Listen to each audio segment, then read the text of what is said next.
The Countdown Conspiracy, Chapter 19, Part 2. Anna's hurt, I say. We reach the door, but I can't take my hand off the safety rung to operate it. I can't let go of her. Someone else needs to open the door for us. Did you get the solar panels open? Tamaki asks. Tamaki, that's not important right now, Najma berates. Really? Pretty sure that's critically important, he says back. We got the panels open, Anna growls. Just open the hatch. The outer door swings open, and I pull the two of us inside in reverse. Hold still, I tell Anna. Don't move too much. We'll get you taken care of. Yeah, Anna says. The hatch closes silently behind us, and I have to shove away the feeling that I'm forgetting something as it locks into place, trapping the emptiness of space outside once more. It's like my brain is trying to remind me that I've left some vital piece of my spacesuit outside, something critical for survival. Stop it, Miranda, I tell myself, fighting another wave of tears. Ruby is gone. I carefully unhook Anna's tether, doing my best not to move her arm. I don't know what's wrong with it, but if it's got Anna admitting to pain, it must be bad. It takes all my muscle control not to shake as I move Anna farther into the tiny crew lock, positioning her so she's in the least awkward orientation I can manage. Of course, this leaves me sprawled against the hatch with my arms and legs contorted uncomfortably. We've got to repressurize and convert our air back to a mix of nitrogen and oxygen before we can leave this space. Until then, I'll just have to deal with being shoved up against the door and Anna. Well, she'll just have to deal with the pain. Nearly 30 long minutes later, I hear, pressurization complete, oxygen to nitrogen ratio normalized. Door slides open. I lean back instinctively like I'm expecting to topple forward into a room where gravity actually affects us like it would be back home. Instead, Anna and I slowly float into the port cabin, where artificial lights, gray metal, and the arms of our fellow cadets await us. Thank goodness, Najma exclaims, pulling me in and hugging me tight. You're both safe. Esteban and Rahim take Anna from me, and she protests in pain. Najma unlatches my helmet for me as the boys do the same for Anna. Tamaki isn't nearby, and I realize he must still be up at the pilot controls in the main cabin. What happened? Esteban asks as soon as both of us are free of our helmets. Anna's face is far paler than normal, almost as gray as our spaceplane's metal interior. Our helmets float past us, forgotten, as I explain what Anna did. Wow, Esteban says. You're a hero, Anna. Shut up, she says. He and Rahim continue to get her out of her EMU, and Najma and I work on mine. Anna, I'm so sorry, I say each time she whimpers in pain. She doesn't say anything back, which I guess is a better reaction than what I expected from her. When they finally get out of her EMU and the sleeve of her flight suit, I actually gag and have to throw my recently freed hands in front of my mouth. Anna's right arm dangles by her side. Her shoulder does not look like a shoulder. A large bump protrudes out the front of it, pushing against her skin. Dislocated, Rahim says. Anna dislocated her shoulder? Tamaki asked over our headsets. What angle did you pull her at? Rahim asked, Anna ignoring Tamaki. I grabbed her in front of me, Anna says, but the momentum of the space plane pulled me backward as she went forward, so my arm twisted out and she trails off, taking several hissing breaths through clenched teeth. I move over by her side, wishing I could do something to help. A dislocated shoulder means she'll be okay long term, right? Tamaki asks. Yes, Rahim replies. Good. Then hold up, Rahim, Tamaki says. Wait for me until you pop it back in. I've always wanted to see someone do that. Anna's eyes go noticeably wide. Rahim shakes his head. I'm not going to pop it back in, Tamaki, he says. Well, not unless this has happened before. Have you ever done this before? What? Yank an idiot back from flying off into space after they jumped in front of a meteoroid? Anna asks. I smile. That sounds more like Anna. Dislocated your arm, Rahim clarifies, calmly moving her toward the wall where there's a padded bed frame she can be buckled into. No, she says. Then I won't push it back together. He pulls out some cloth and wraps it around Anna, forming a makeshift sling. I could just hurt you worse. So what do we do? Esteban asked, hovering. I want to know as well, but then Najma pulls me aside. Is everything all set out there? She asks me.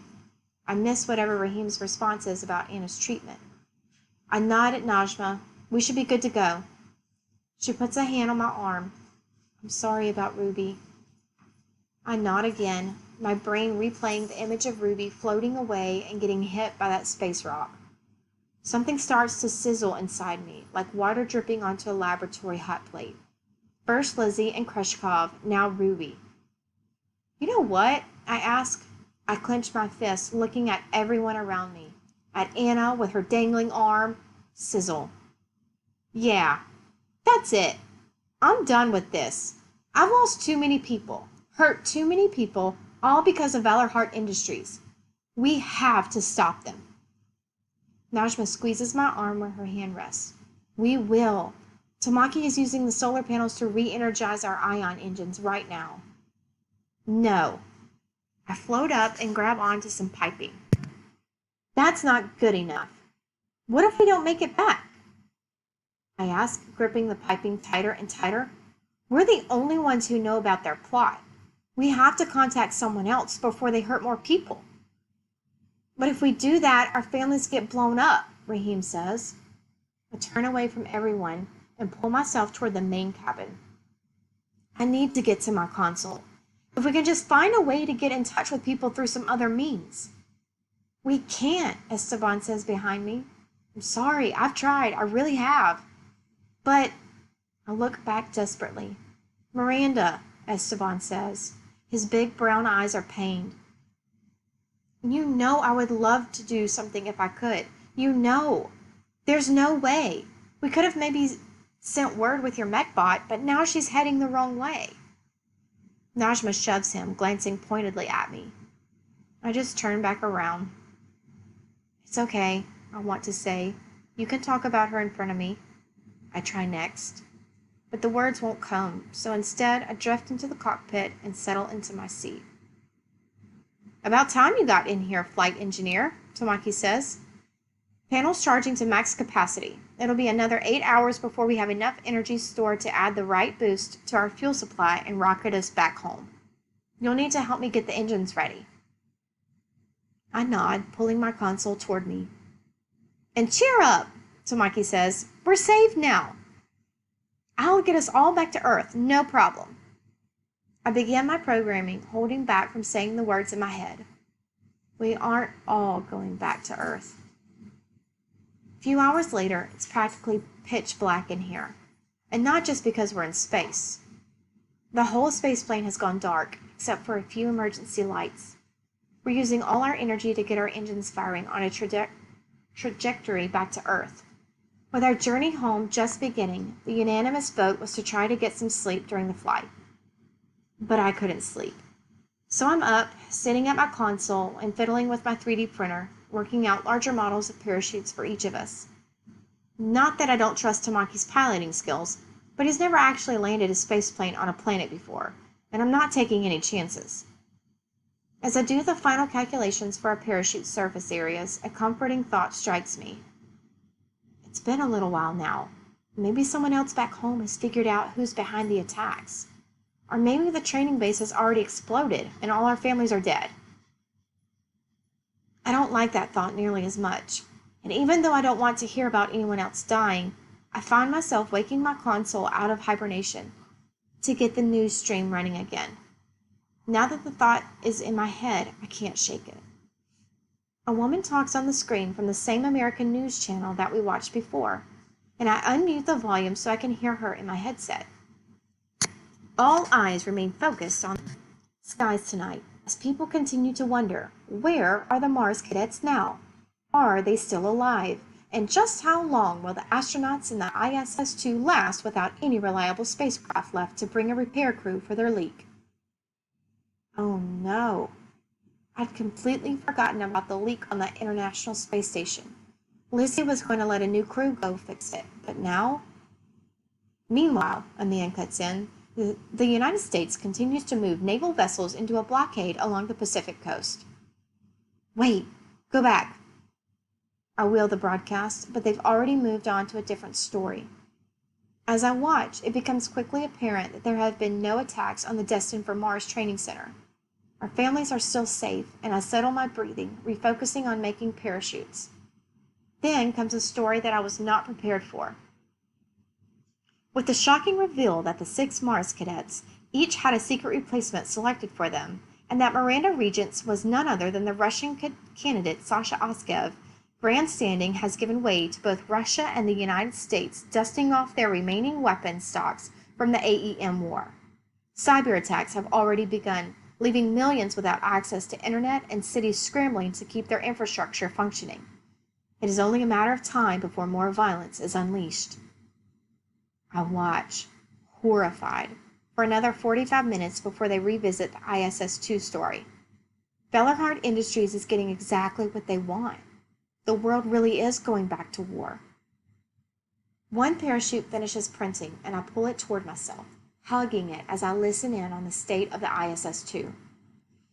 3 astronauts, Canadian Patricia Glauer, Ming Chen of China, and Jean Pilot of France, remain stranded in space tonight, as each nation argues over how to best bring them home before the station leak becomes fatal. Their lifeboat pod has malfunctioned, and preliminary reports say that may only have enough oxygen to last 3 weeks, at the most. But with the 6-month timeline for building either a rescue or repair ship, these astronauts may unfortunately be added to the ever-growing casualty list. Sad news indeed. But now for a special report on the heroic actions of one first responder and how he saved NASA employee Kiernan Song. I turn the newsfeed back off and stare at the blinking lights on the plane's dashboard, my eyes drifting to the stars outside. This is all so much bigger than I'd thought at the beginning. So much more was going on, so many other pieces in play, and yet I feel responsible. If I hadn't been so distracted about what it meant for me to not really be a Mars cadet, maybe I could have seen through the bigger illusion and figured out what they would end up meaning for so many others. I tighten my grip on my computer, concentrating on the one thing I can change.